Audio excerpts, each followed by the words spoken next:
En primer lugar, es para mí un auténtico placer poder intervenir en este curso sobre la nueva Ley de Contratos del Sector Público, organizado por la ECLAP. Es la primera ocasión que tengo de intervenir en una de las actividades que organiza esta Escuela de Administración Pública y la verdad es que me he sentido muy honrada al haber recibido la invitación, que quiero agradecer muy sinceramente en este caso a Antonio y a todos los organizadores. Como se ha dicho, yo voy a hablar de las cuestiones de la Ley de Contratos que tienen que ver con la fase de ejecución y extinción de los contratos. Son muchas las que podríamos mencionar y en el tiempo del que dispongo me he permitido escoger las que creo que son más interesantes o respecto de las que se producen más modificaciones con la Ley de 2017, incluso en algunos puntos haciendo una comparativa entre lo que teníamos antes del texto, con el texto refundido y lo que introduce la nueva ley. Pero antes de adentrarme en lo que es el análisis de estos aspectos que yo he seleccionado, centrando mucho la atención en temas como la modificación de los contratos, que es lo que se me ha pedido, creo que no está de más poner sobre la mesa un elemento de contexto que nos va a ayudar a explicar y a entender el por qué la ley modifica algunas cosas en comparación con el texto refundido previo. Porque si lo vemos sin tener en cuenta esta precisión, podemos ver o podemos llegar a la conclusión de que el legislador hace un poco cosas raras. ¿Cuál es ese dato al que me quiero referir en un primer momento poniéndolo sobre la mesa? A una circunstancia que ya todos conocemos, y es que la Ley de Contratos de 2017 fundamentalmente se dicta como necesidad de transponer al ordenamiento jurídico español las directivas europeas de 2014. ¿Y qué ocurre en estas directivas europeas de 2014? Que es la primera vez que el derecho europeo legisla, dicta normas específicamente que afectan a la fase de ejecución y de extinción de los contratos que ahora nos preocupan. Hasta entonces, las 3 generaciones de directivas europeas precedentes no habían prestado atención a aspectos relacionados con la fase de ejecución y extinción de los contratos. Esto se ve ya muy claramente en el propio nombre de las directivas. Hasta ahora, directivas por las que se aprueban los procedimientos para la armonización de las fases de preparación y adjudicación. Ahora ya no, ahora ya son directivas sobre contratación pública, donde se aprecia que ya van a existir previsiones que afectan a cada una de las fases que pueden existir en un contrato. No significa que las directivas regulen totalmente las reglas de ejecución y extinción de los contratos, pero sí da algunas pinceladas que afectan ahora ya sí a la fase de ejecución y de extinción. Y si esto es así, lo primero que nos tenemos que preguntar es por qué el legislador europeo ahora se preocupa de dictar algunas normas en materia de ejecución y extinción de los contratos. Y la respuesta creo que es relativamente sencilla, porque hasta ahora las instituciones europeas entendían, equivocadamente, como se ha demostrado, que los objetivos o las finalidades que con la aprobación de directivas europeas en materia de contratación pública tratan de satisfacerse, tratan de protegerse. Entendía que era suficiente dictar normas para proteger esos objetivos que llegasen hasta las fases de preparación y adjudicación. No era necesario ir más allá. La realidad ha demostrado que también en la fase de ejecución y extinción se pueden ver comprometidos, se pueden ver mal logrados esos objetivos que trata de proteger la normativa europea de contratación pública. ¿Y cuáles son esos objetivos? Muy simplificadamente, de una parte, crear ese mercado único de la contratación pública donde se puedan las empresas mover sobre la base de criterios de igualdad, transparencia, no discriminación, etcétera, que todos conocemos. Y ahora también, en los últimos tiempos, ya últimas décadas podríamos decir, la consecución de esos objetivos estratégicos que ahora se vinculan a la contratación pública, el fomento pues, de criterios ambientales, sociales, laborales, etcétera, etcétera. Pues la Unión Europea ha visto que también en la fase de ejecución pueden verse comprometidos esas finalidades y es por eso por lo que dicta disposiciones que afectan ahora a la ejecución y a la extinción. Previsiones que naturalmente los Estados miembros tienen que integrar en sus ordenamientos nacionales. Y esto nos lleva a ver qué es lo que ocurría en España cuando la normativa de contratación pública regulaba y regula la fase de ejecución y extinción de los contratos. Y si analizamos históricamente, desde hace ya casi unos siglos, cómo se producía la regulación en España de esta parte del contrato, vemos que descansaba la regulación en tres elementos principales. En primer término, era una parte de la ley que solo se aplicaba a los contratos administrativos. En segundo lugar, que son contratos, como ahora también, y ya antes lo decía la norma, solo son celebrados por administraciones públicas. Son solo una parte de los contratos que celebran las administraciones públicas. Cierto que la más relevante, pero una de las partes. Y en tercer lugar, era una normativa, la de ejecución y extinción, que pivotaba sobre la base del reconocimiento de una serie de prerrogativas a las administraciones públicas para proteger el interés general que subyace a la celebración de ese contrato administrativo. Por tanto, tres elementos: contrato administrativo, administración pública, prerrogativas. ¿Y qué ocurre? Que este esquema en el que descansaba y todavía descansa, si vemos el esquema, no sé si se ve muy bien, de la Ley de Contratos del sector público, luego volveré un poquito sobre esto, vemos que este esquema no casa del todo bien con las previsiones o planteamientos del derecho europeo, por lo que ahora nos afecta en la parte de ejecución y extinción. ¿Por qué no casa? En primer lugar, porque la categoría del contrato administrativo es una categoría ajena al derecho europeo. Es una categoría que existe en algunos ordenamientos jurídicos, España, Portugal, Francia, Bélgica, pero es ajena al derecho europeo. En segundo lugar, porque la determinación del ámbito subjetivo de aplicación de las directivas no se construye sobre la referencia de las administraciones públicas, sino sobre la base de la referencia de lo que sean poderes adjudicadores, organismos de derecho público, poderes adjudicadores, de acuerdo con las previsiones funcionales de la directiva. Y en tercer lugar, porque las normas que vamos a ver dispone el derecho europeo en relación con la ejecución no se basan en el reconocimiento de prerrogativas a esos poderes adjudicadores. ¿Y qué ocurre? Que cuando el legislador español intenta integrar, transponer esas previsiones europeas, digamos que, como en otras ocasiones, intenta empujar, mantener el esquema de partida que ya tenía, que ya conocía, y meterlas un poco, en algunas ocasiones, con calzador. Y esto es lo que lleva a que, por ejemplo, pese a la denominación que todavía sigue en la estructura de la ley, de que la ejecución de los contratos, habla en concreto, sección tercera del libro correspondiente, de los efectos, cumplimiento y extinción de los contratos administrativos, en otras previsiones de la ley vamos a ver que algunas de estas normas se aplican a contratos celebrados por poderes adjudicadores que no son administración pública. ¿Qué partes de esta parte de la ley, valga la redundancia? Aquella que trae causa directa de la transposición del derecho europeo. Como antes decía, el derecho europeo solo regula algunas cuestiones de la ejecución de los contratos, por ejemplo, los modificados. ¿Y qué ocurre en relación con esto en concreto, como veremos más adelante? Pues que esas normas de modificación de los contratos, no todas, pero la mayoría, se van a aplicar también a los poderes adjudicadores, no administración pública. Esto como exigencia del derecho europeo. Y además, y esto es una opción creo que muy buena por parte del legislador español, se van a aplicar no solo cuando celebran contratos sujetos a regulación armonizada, hasta ahí llegaría la exigencia del derecho español, sino también por debajo, cuando celebran contratos que no alcanzan las cuantías de los llamados contratos ARA. ¿Por qué creo que esta previsión es buena? Porque esto hace que, por ejemplo, en relación con los modificados, que luego comentaré, todos los poderes adjudicadores, sean o no administración pública y estén o no los contratos que celebran sujetos a regulación armonizada, están sometidos al mismo régimen jurídico. Hay uniformidad de régimen jurídico y esto favorece siempre la seguridad jurídica. No, ahora sí, no es que el contrato no vale 1000, vale 1001, entonces ya no. Todo bajo el mismo saco y esto creo que genera seguridad jurídica.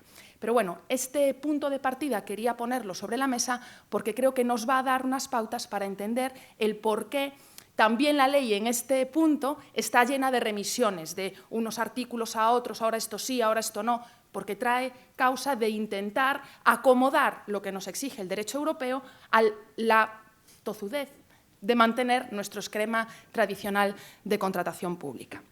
Dicho esto, y centrando ya la atención en esos aspectos que yo había seleccionado y que quiero compartir con ustedes esta mañana.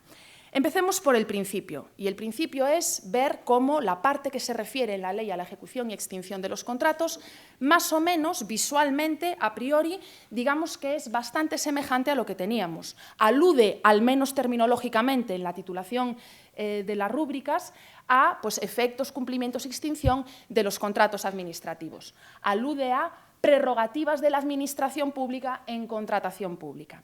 Y en relación con las prerrogativas, si leemos el artículo de cabecera al respecto, que es el artículo 190, veremos que reconoce básicamente las mismas, que ya no son tradicionales, pues el poder de modificación, interpretación unilateral, resolución de dudas, exigencia de responsabilidad al contratista, suspensión del contrato, resolución del contrato. Hasta ahí, a priori, nada nuevo. ¿Qué ocurre? Que menciona todas esas posibilidades, potestades, como auténticas prerrogativas. Ahora bien, vamos a ver que algunas de ellas, en particular la de modificación de los contratos, de prerrogativa ya tiene algo menos de lo que antes tenía. Se ha limitado en gran medida, hasta algunos autores ya hablan del ocaso de las prerrogativas o de algunas de las prerrogativas en contratación. Se sigue mencionando como prerrogativa, pero se ha constreñido de forma muy intensa, como luego trataré de explicar. El elenco de prerrogativas, a priori, igual. Una particularidad que es novedad de la ley de 2017 y que parece que es menor o superficial, y yo, sin embargo, creo que es algo relevante. Se encuentra en el artículo 190, apartado segundo de la ley. El artículo que mencionaba. En el primer apartado, la ley menciona las prerrogativas y en el apartado segundo alude a que los poderes adjudicadores tienen la facultad de inspeccionar, controlar, vigilar, supervisar la ejecución de los contratos. Esto no es algo nuevo, esto ya lo debían hacer las administraciones públicas, pongo ahora el acento en las administraciones públicas en relación con los contratos que celebraban.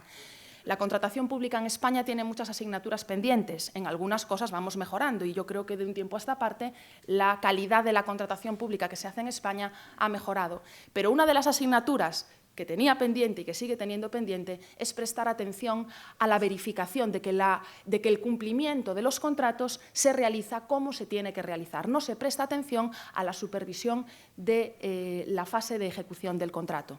El artículo 192, 190, apartado segundo, en este sentido, refuerza esta exigencia y, además, creo que es especialmente relevante si tenemos en cuenta que precisamente una de las exigencias del derecho europeo es, entre otras cosas, poner atención en el fomento de objetivos estratégicos a conseguir a través de la contratación pública. ¿Y por qué llamo la atención sobre esto ahora? Porque también en esta fase de ejecución de los contratos es cuando se van a aplicar esas condiciones especiales de ejecución que se hubieran impuesto en los pliegos, como nos explicaba antes el profesor Fernando Pablos. El artículo 202, en la fase de ejecución de los contratos, delinea cuáles son las condiciones especiales de ejecución que se pueden establecer para el fomento de esos objetivos estratégicos. Y como antes él mencionaba, una de las novedades de la ley es que, en relación con los contratos administrativos, al menos se tiene que incluir en los pliegos una condición especial de ejecución relacionada con el fomento de objetivos estratégicos. Si se tienen que incluir en los pliegos, habrá que verificarse posteriormente que esos objetivos estratégicos se están cumpliendo de acuerdo con cómo fueron concebidos como condición estratégica en los pliegos. Y esto creo que va a empezar a exigírnoslo la Unión Europea. Por eso conviene que empecemos a poner atención en llevar a cabo una efectiva supervisión del cumplimiento de los contratos. Siguiente de los elementos que quería mencionar. Ponemos ahora la atención en el aspecto de las prerrogativas. De todas ellas, yo voy a centrar ahora la atención en la prerrogativa de modificación, esa todavía llamada prerrogativa.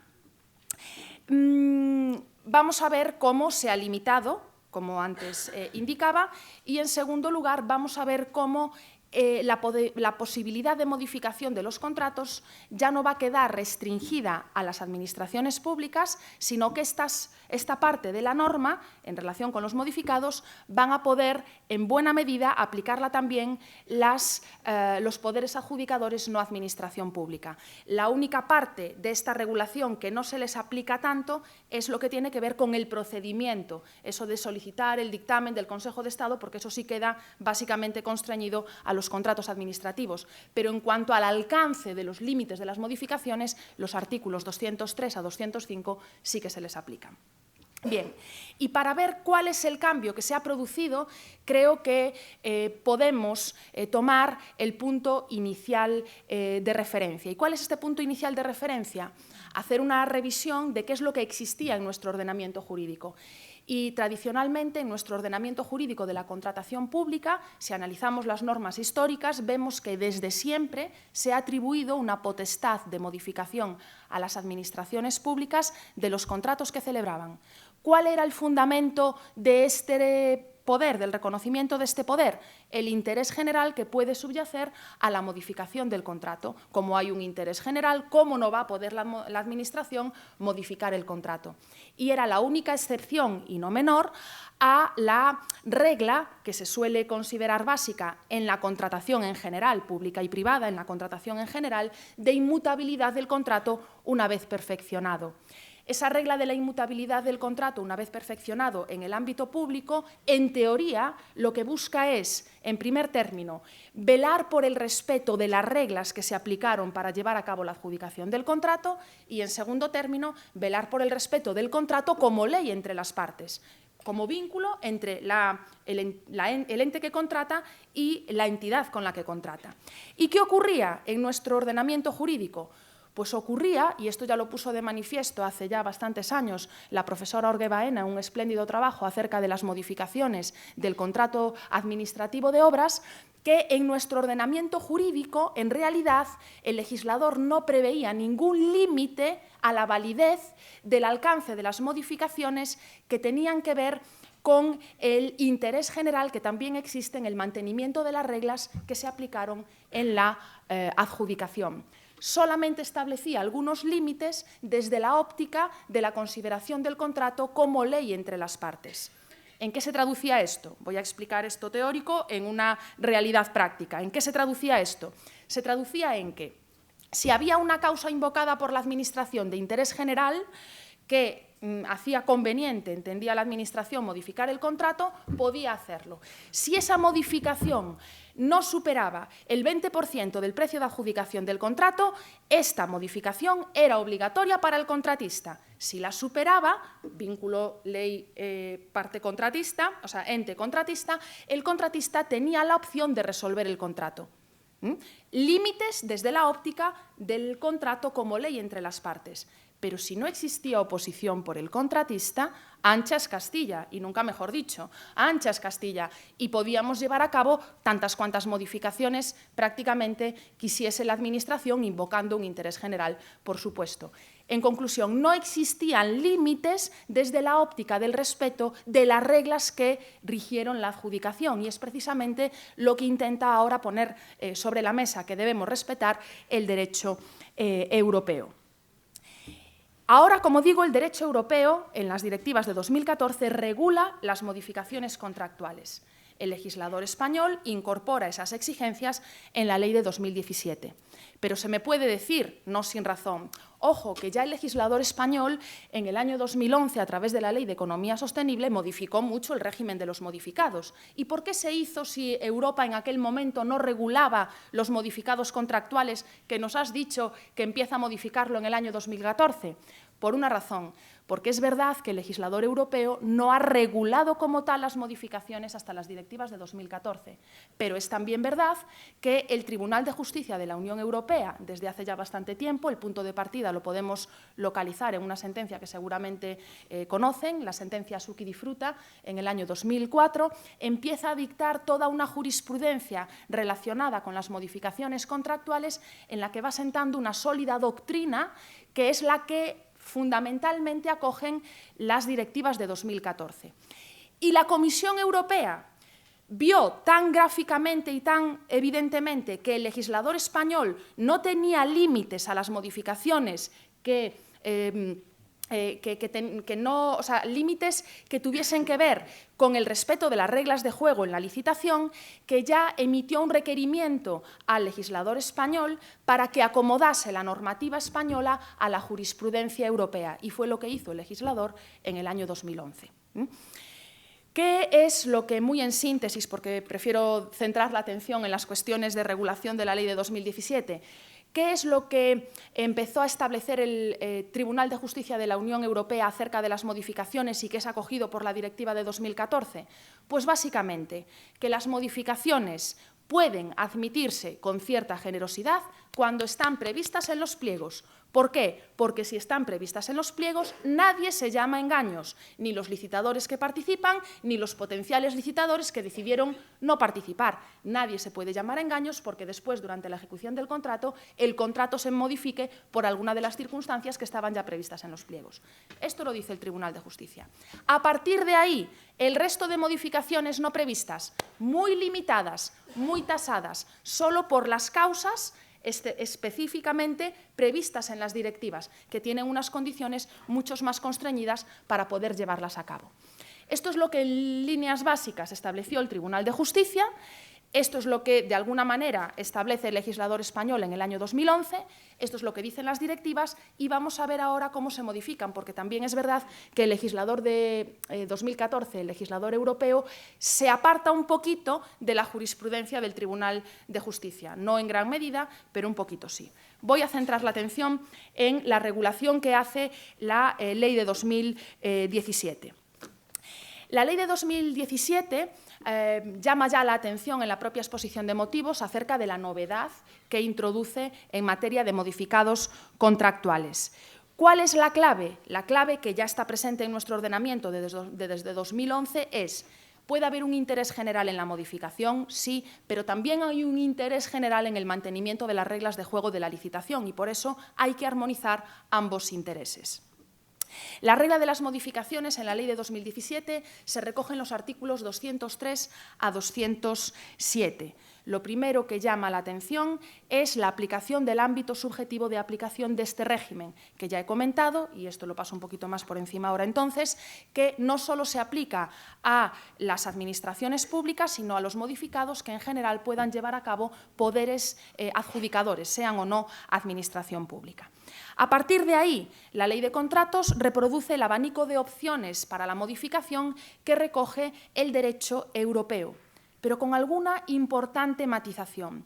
Dentro del ámbito de discrecionalidad que a la hora de introducirlas permite el derecho europeo, el legislador español ha sido, lo digo ahí, ha sido más papista casi que el Papa, porque dentro del margen de volumen de modificación que le permitían las directivas, el legislador español no ha agotado los márgenes de modificación que tenía como posibilidad. Esto no pasa, ahora veremos cuáles son esos márgenes, pero avanzo alguna idea. En otros ordenamientos de los Estados miembros se han aprovechado al máximo los márgenes de modificación previstos en las directivas. Aquí en España no ha sido así. Hay autores que entienden que esto es correcto, por ejemplo, la profesora Orgue Baena, y otros autores que entienden, por ejemplo, el profesor Baño León, que el legislador español se ha equivocado en esto. ¿Por qué? Básicamente porque ponen una peor posición competidora a los contratos que celebran las administraciones públicas españolas. Y por otra cosa, avanzo también alguna idea, porque la alternativa a la no modificación del contrato, si no se puede modificar el contrato porque no se cumplen los márgenes máximos previstos, la consecuencia va a ser la resolución.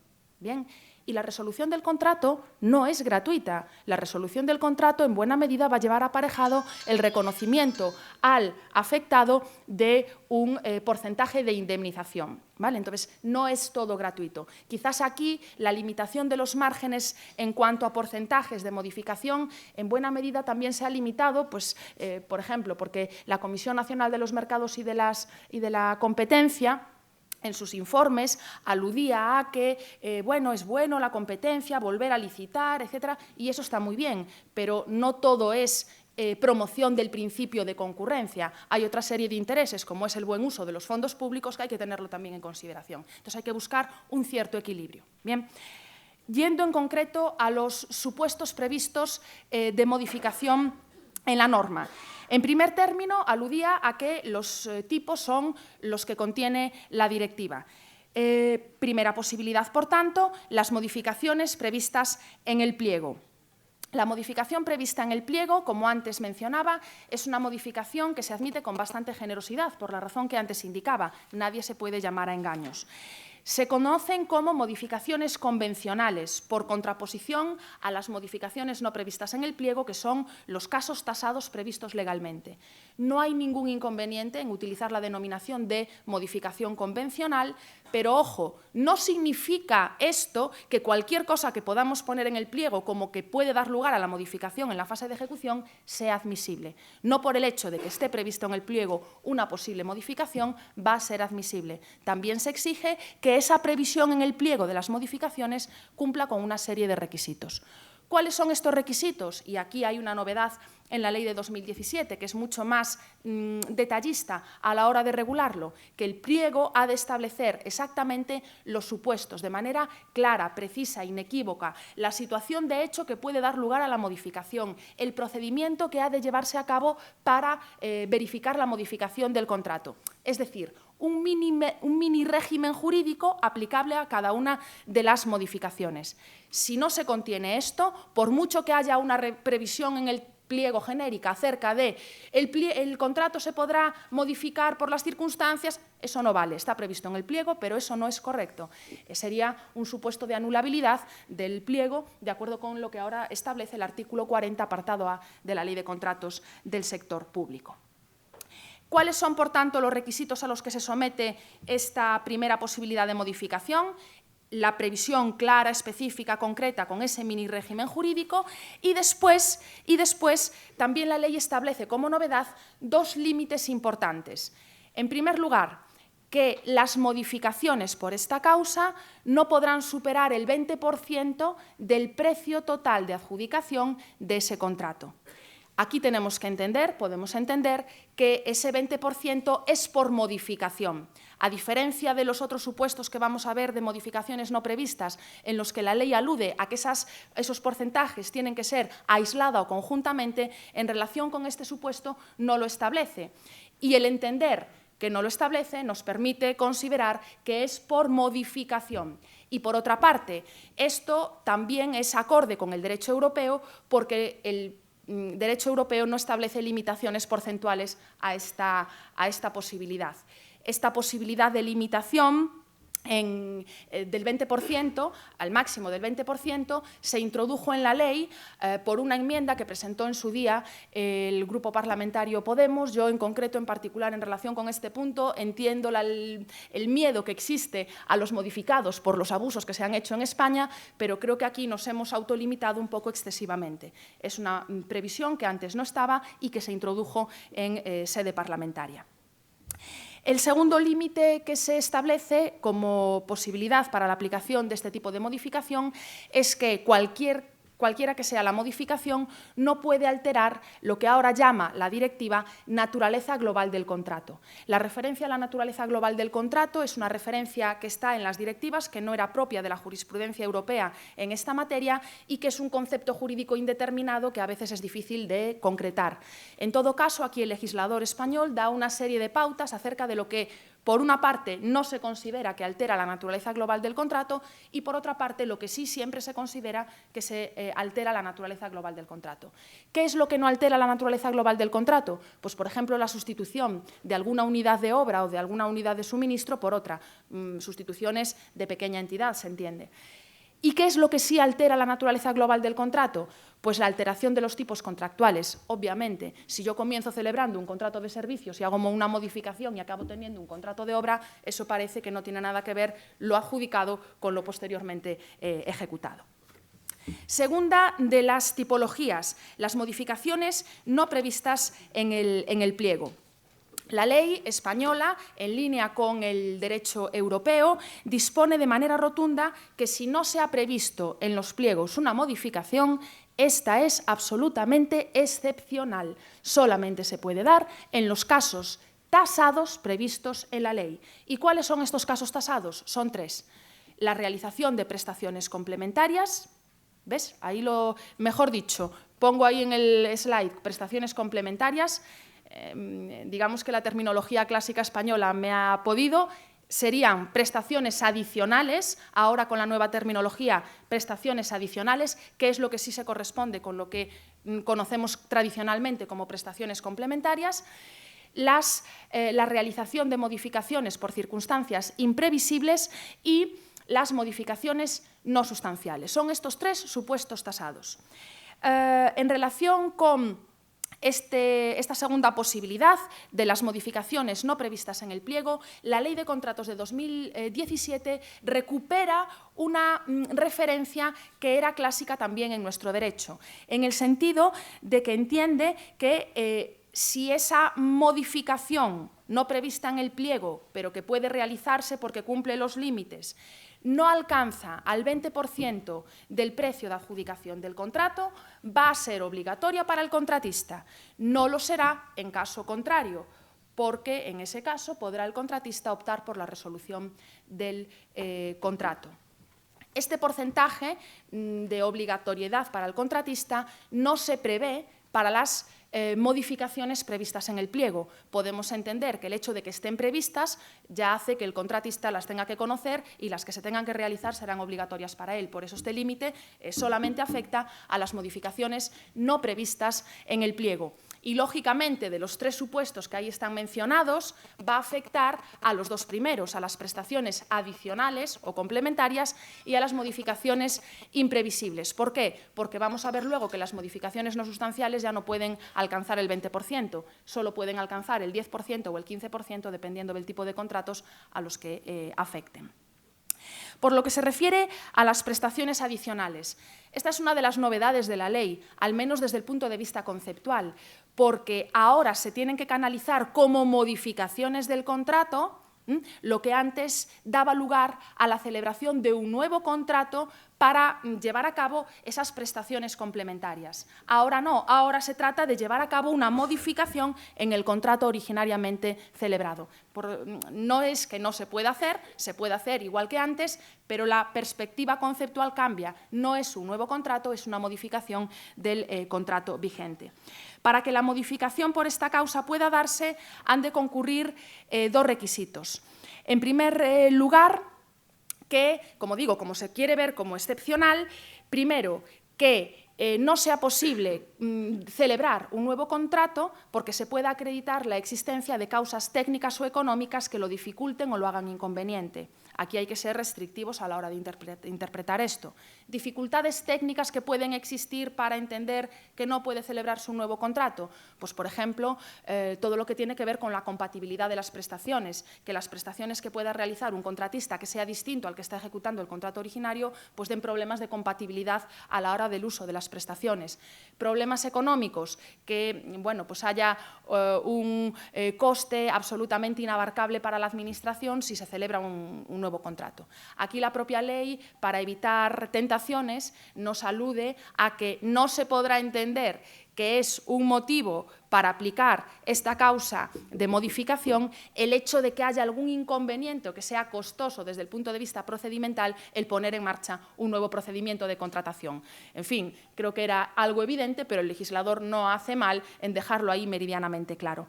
Y el segundo requisito o condición que se va a exigir es que las modificaciones que se puedan dar por esta causa no superen aislada o conjuntamente el 50% del precio de adjudicación del contrato.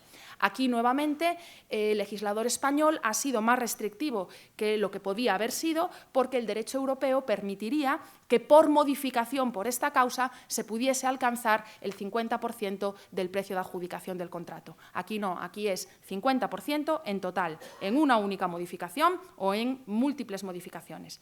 En el derecho europeo, por cada modificación, 50%. Circunstancias imprevisibles. La referencia a las circunstancias imprevisibles está también bastante acotada. No se trata de circunstancias imprevistas, aquí la terminología es importante. No se trata de que el contrato se tenga que modificar por algo que no esté previsto en el pliego. Se trata de que no esté previsto en el pliego porque un poder diligente no hubiese podido preverlo, no porque, habiéndolo podido prever y debiéndolo habido prever, no lo haya previsto. Se trata de algo imprevisible, no imprevisto.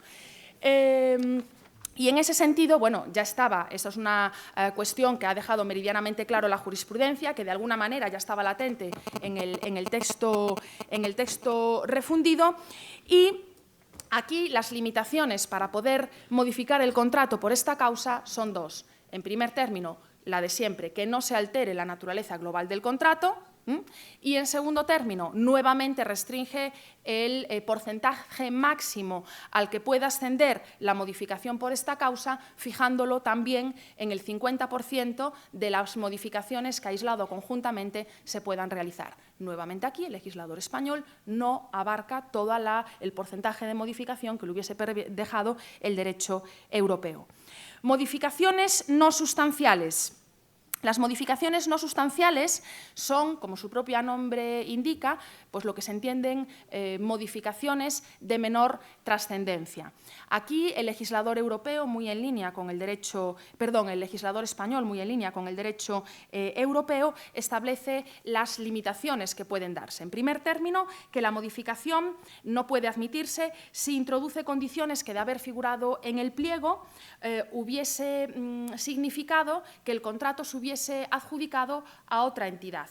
Un ejemplo concreto. Imaginemos que el contrato se ha adjudicado a una determinada empresa con una determinada clasificación y la modificación supone que el contratista hubiese necesitado una clasificación distinta. Esto no se puede entender como no sustancial.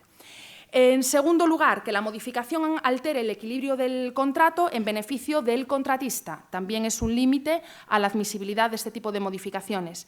Y, finalmente, que la modificación amplíe de forma importante el ámbito del contrato. Y aquí se establecen los límites cuantitativos. Al máximo del 10% en total en el caso de contratos de suministros y servicios, 15% en el caso de obras. En realidad, este supuesto está pensando pues, en la práctica diaria, o sea, poder canalizar por esta causa pues, modificaciones de menor entidad que tienen que ver pues, con las mediciones que se pueden, defectos o errores mínimos que pueden existir, porque es imposible prácticamente en determinados contratos, sobre todo de obras, que no existan, que se verifiquen en la práctica, pero que no dan lugar a una modificación absolutamente real y global del contrato.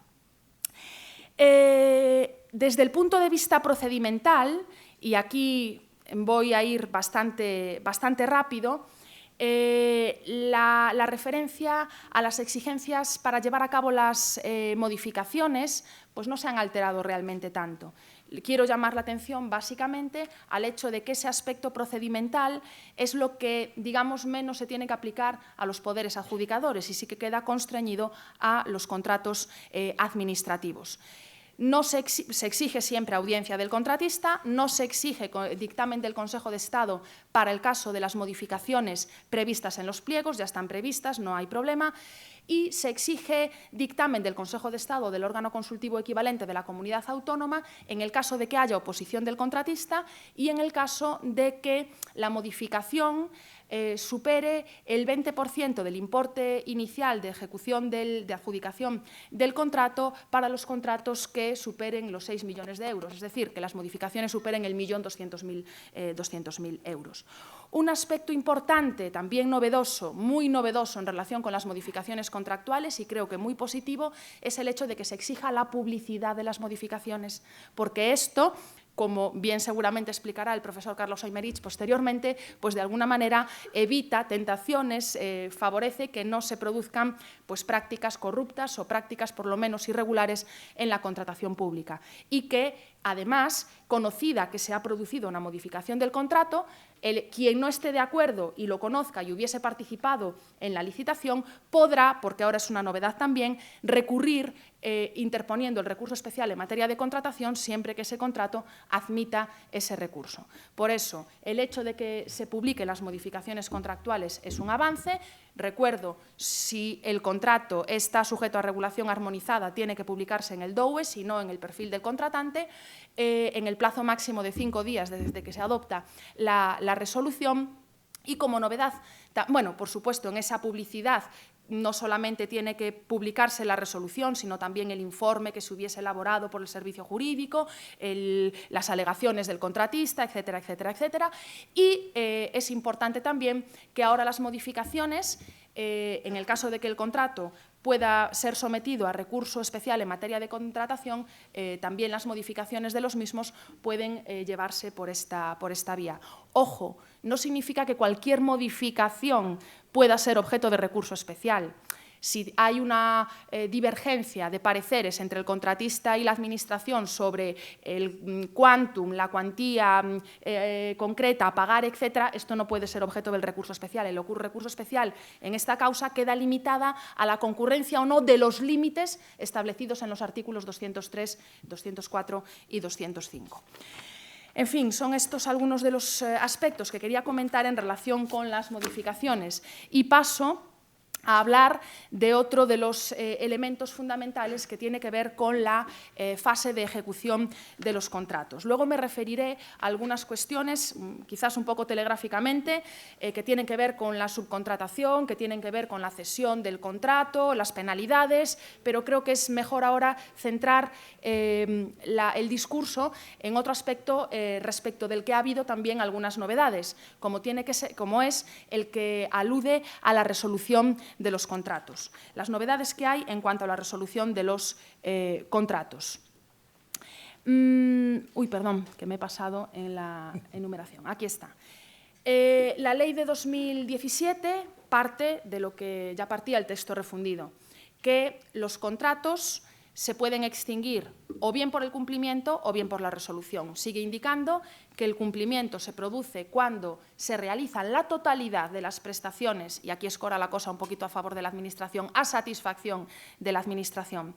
En cuanto a la resolución de los contratos, sigue sin darnos un concepto de lo que puede entenderse por resolución. Digamos que hay unanimidad en entender que consiste en una terminación anticipada del contrato por la concurrencia de una causa que hace imposible o que hace no conveniente la continuación con esa relación contractual.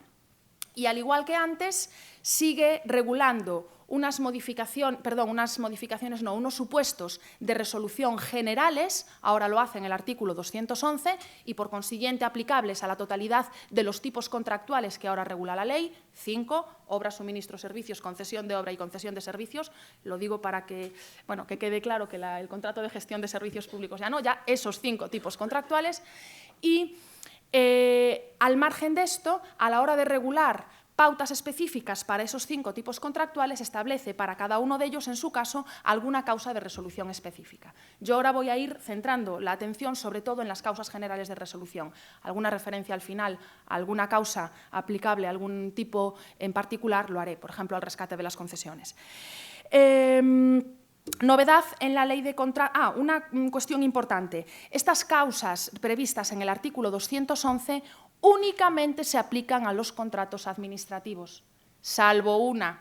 Ya estamos con esta sí, pero no a salvedad de, salvo una, precisamente la que tiene que ver con la resolución que puede darse cuando no es posible llevar a cabo la modificación del contrato. ¿Por qué? Porque esto, a este aspecto, alcanza el derecho europeo. Entonces, el resto de las resoluciones o de los supuestos de resolución solamente se aplica a los contratos administrativos. Este no, tiene un alcance mayor que afecta también a otros poderes adjudicadores, no administración pública.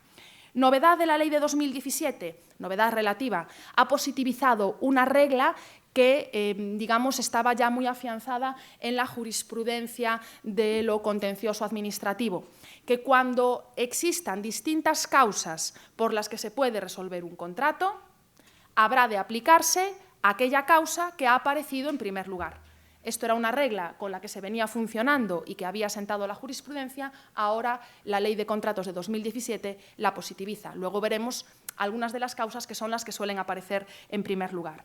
Y una mínima advertencia, ya sabemos que la presencia de una causa de resolución no necesariamente implica que el contrato ha de resolverse. Solo habrá de resolverse si esa causa de resolución es automática porque así lo ha previsto la ley. Si no lo ha previsto la ley como causa de resolución automática, la existencia de la causa de resolución simplemente habilita a la persona que no es responsable de la existencia de esa causa a pedir la resolución, pero nada obsta para que pueda optar por el mantenimiento del contrato.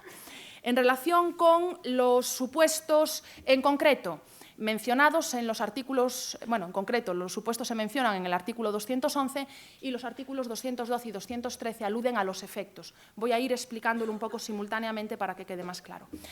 En cuanto a la muerte o incapacidad sobrevenida del contratista persona física o a la extinción de la personalidad jurídica del ente adjudicatario del contrato, no hay demasiadas novedades, lo voy a pasar por razones de tiempo un poquito más por alto.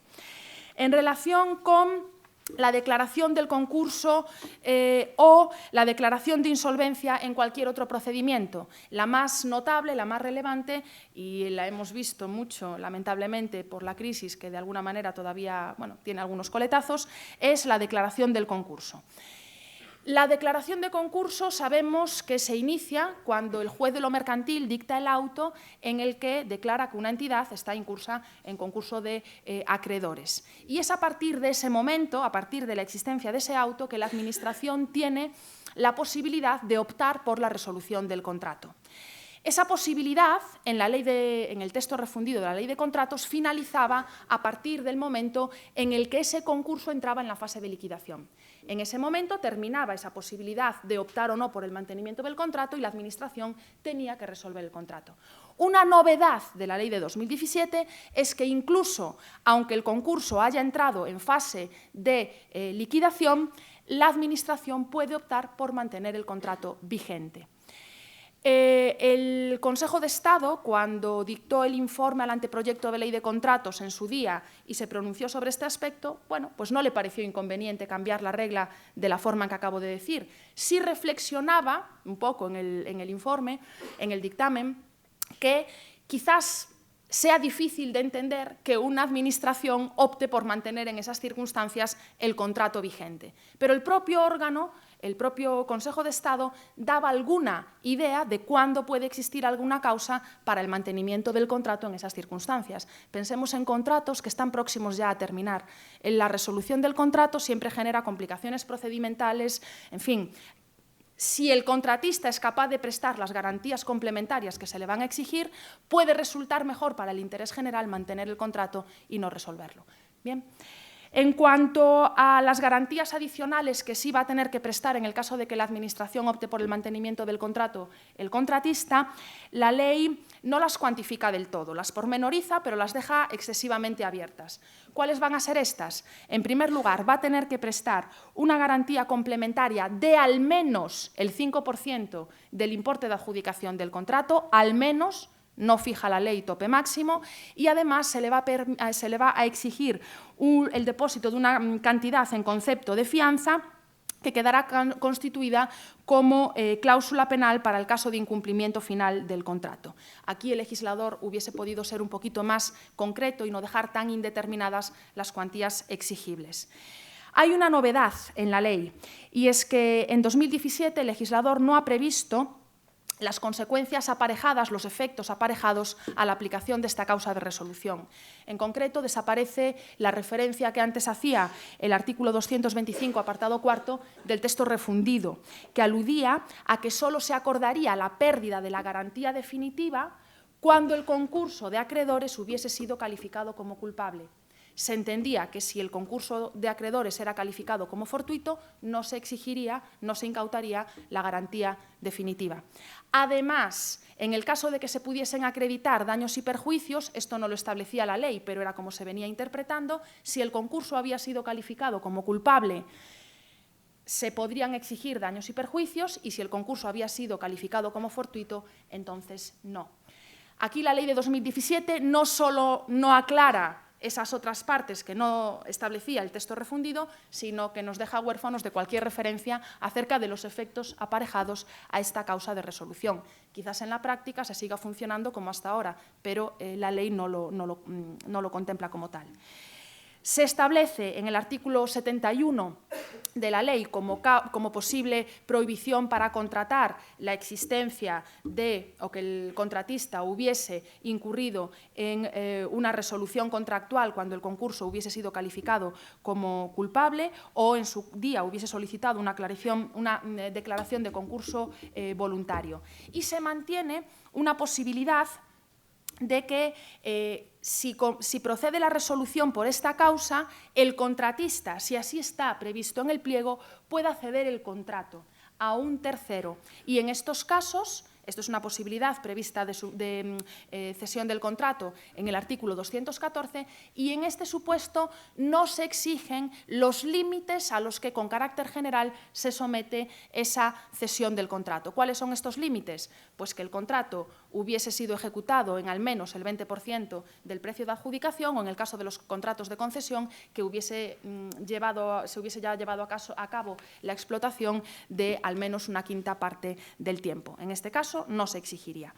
En cuanto a la declaración de insolvencia en cualquier otro procedimiento, no hay excesivas novedades, simplemente llamo la atención a que es una de las causas de resolución automática que establece la ley. La de concurso de acreedores ya hemos visto que no es automática, la de declaración de insolvencia en cualquier otro procedimiento sí que es una causa automática. Existida esa situación, la Administración tiene que resolver el contrato.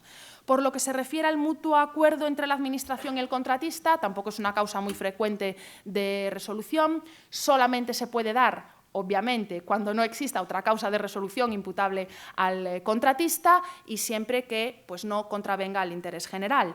Y los efectos habrán de acordarse por las partes a la hora de adoptar esa decisión. Más interés presenta la demora por el contratista en el cumplimiento de los plazos.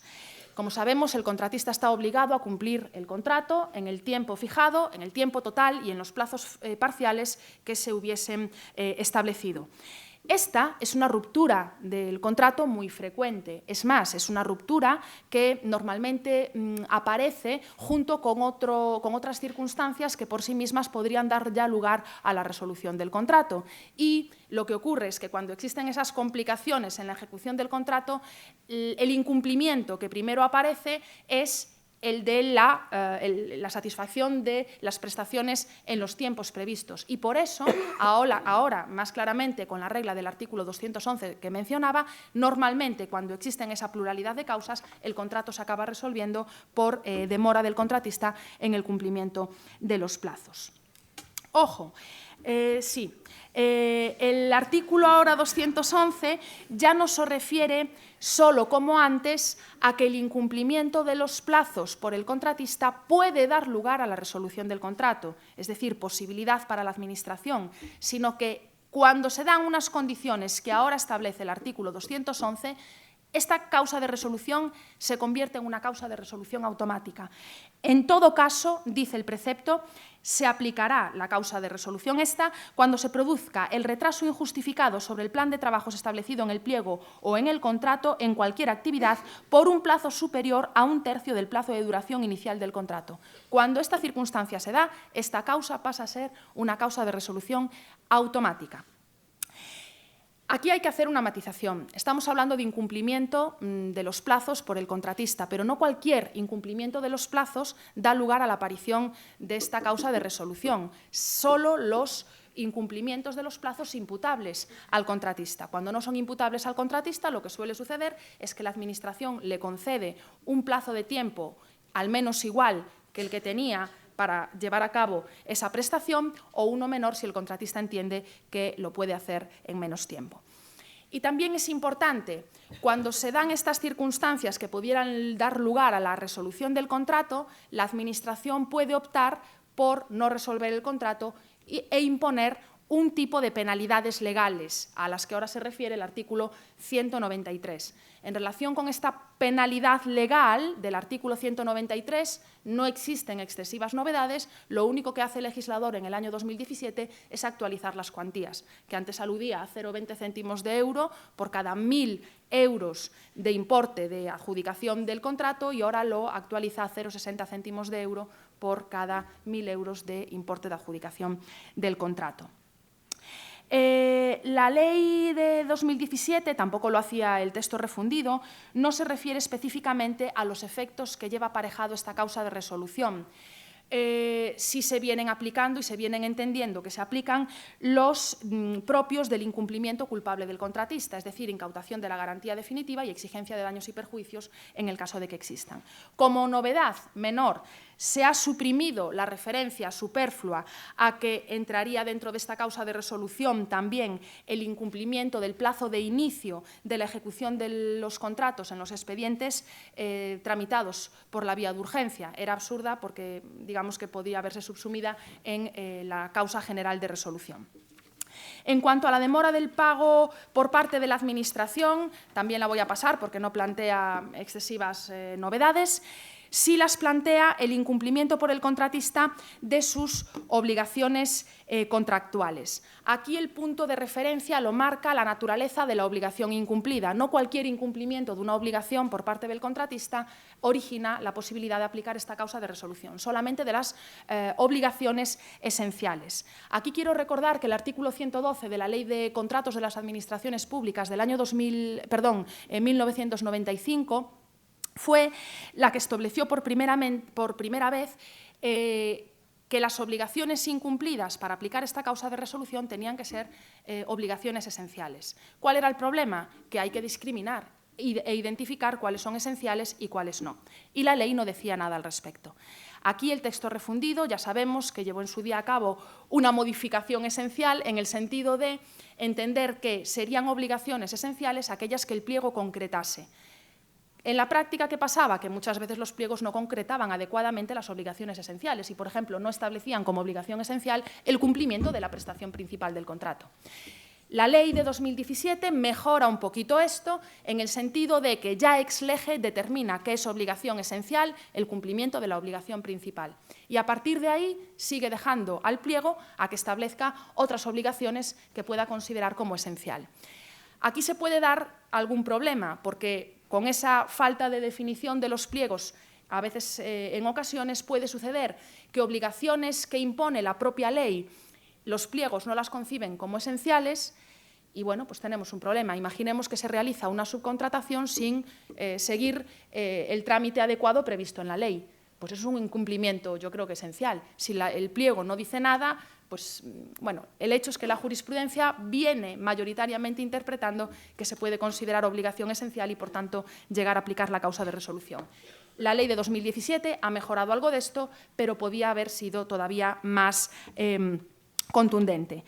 Se añaden dos requisitos inexistentes en el texto refundido de la Ley de Contratos. Primero, que la determinación de los pliegos ha de respetar los límites de la libertad de pactos, ahora recogida en el artículo 34, y que esas previsiones tienen que ser precisas, claras, inequívocas, concretísimas.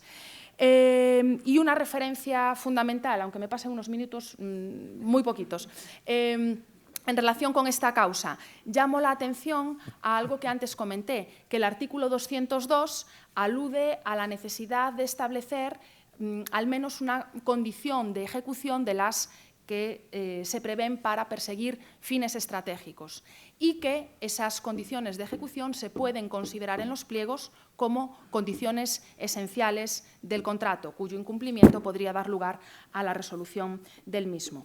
En cuanto a los efectos de esta causa de resolución, la ley de 2017 modifica el texto refundido y vuelve un poco a los orígenes de la ley de 1995. ¿En qué sentido? En que en el texto refundido se aludía, con una redacción mejorable, a que la aparición de esta causa de resolución o la aplicación de esta causa de resolución determinaría que al contratista se le exigiesen daños y perjuicios, que se harían efectivos, en primer lugar, sobre la garantía.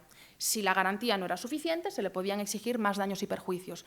Pero esto se había querido interpretar en el sentido de que si no hay daños y perjuicios, al contratista se le tiene que devolver la garantía. Aquí la ley, en el año 2017, aclara todas estas dudas, alude a que resuelto el contrato por esta causa, se incauta siempre la garantía y si además hay daños y perjuicios, se le exigen al contratista.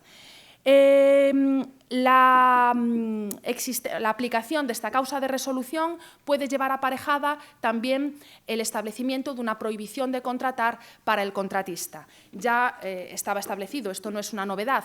Sí se modifica un poco el alcance, en el sentido de que tiene que declararse no más tarde de los 3 años siguientes a la resolución por la que se resuelve el contrato, y el plazo de duración de esta prohibición de contratar ya no va a ser de 5 años, sino que va a ser de 3. Esto significa una adaptación de esta prohibición de contratar al derecho europeo. ¿Alguna otra causa de resolución importante, novedosa? La prevista en este artículo, que se refiere al incumplimiento por el contratista de obligaciones laborales. Esta sí que es una causa de resolución que no existía en el texto refundido, que se introduce en el trámite parlamentario, y es la primera vez que el derecho español contempla una causa de resolución por un incumplimiento de una prestación ajena al contrato, porque aquí se trata del incumplimiento de una obligación del contratista con respecto a sus trabajadores. No es un incumplimiento que afecte propiamente a la relación entre administración y contratista. Por otra parte, es una causa de resolución no automática, solamente se va a poder aplicar cuando se solicite por los representantes de los trabajadores.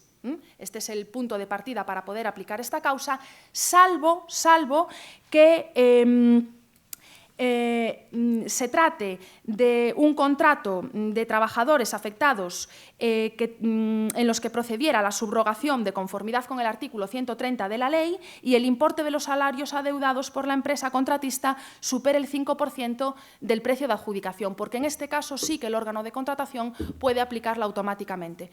Si no se dan estas circunstancias, se podrá aplicar si los representantes de los trabajadores lo solicitan.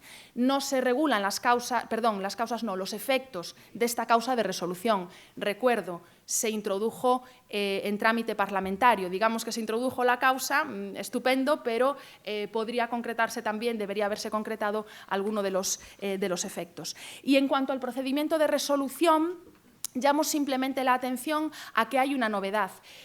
Se va a exigir en el procedimiento de resolución en general pues audiencia al contratista, dictamen del Consejo de Estado o órgano consultivo equivalente de la comunidad autónoma si hay oposición del contratista, y lo que me parece más fundamental, que se establece un plazo máximo de duración para estos procedimientos de resolución de 8 meses. Esto era algo que no estaba previsto antes en el texto refundido. Consecuencia, se aplicaba supletoriamente el plazo de 3 meses de la ley común, y un plazo de 3 meses pues era seguramente insuficiente para tramitar estos procedimientos de resolución. Con la aplicación del plazo de 8 meses, yo creo que la ley ha mejorado.